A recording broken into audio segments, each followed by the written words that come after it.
जब भगवान विष्णु ने पृथ्वी भूदेवी को वराह अवतार लेकर समुद्र से उठाया था, उसी समय वराह भगवान और भूदेवी के संयोग से एक पुत्र उत्पन्न हुआ, जिसका नाम रखा गया नरकासुर। भूदेवी ने वराह भगवान से कहा, प्रभु ये मेरा पुत्र है, इसे कोई न मार सके ऐसा वरदान दीजिए। विष्णु मुस्कुराए और बोले, तेरा पुत्र तभी मरेगा जब तू ही उसके वध में सम्मिलित होगी।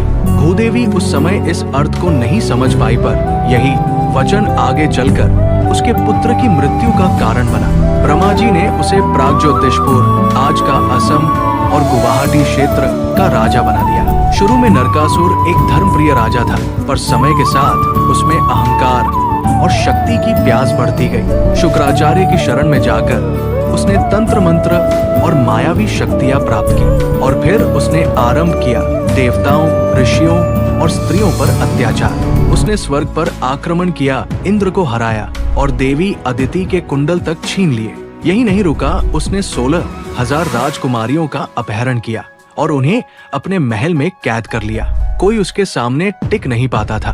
देवता, महर्षि और भूदेवी स्वयं कृष्ण के द्वार पर पहुंचे। उन्होंने कहा, प्रभु आपका ही पुत्र अधर्म के मार्ग पर चल पड़ा है, हमें बचाइए। भगवान श्री कृष्ण मुस्कुराए, भूदेवी का वचन अब पूरा होगा। उन्होंने अपनी पत्नी सत्यभामा के साथ गरुड़ पर आरूढ़ होकर युद्ध के लिए प्रस्थान किया। नरकासुर ने अपने चारों ओर मायावी पहाड़, बिजली की दीवारें और दानव सेना खड़ी की थी। कृष्ण ने सुदर्शन चक्र और शारंग धनुष से असुरों का नाश किया, लेकिन जब कृष्ण ने नरकासुर पर वार किया, वो वार वापस पलट गया। तभी सत्यभामा के शरीर में भूदेवी की शक्ति प्रवेश कर गई, क्योंकि वराह ने कहा था, भूदेवी के सहयोग से ही नरकासुर मरेगा। सत्यभामा ने अपने धनुष से एक तीव्र बाण छोड़ा और वो नरकासुर के हृदय में जा लगा। नरकासुर जमीन पर गिर पड़ा और कहा, प्रभु मुझे क्षमा करें, मैं आपका ही अंश हूँ। कृष्ण ने करुणा से मुस्कुराकर कहा, पुत्र तुम्हारे पापों का अंत हो गया, अब तू वैकुंठ को जाएगा।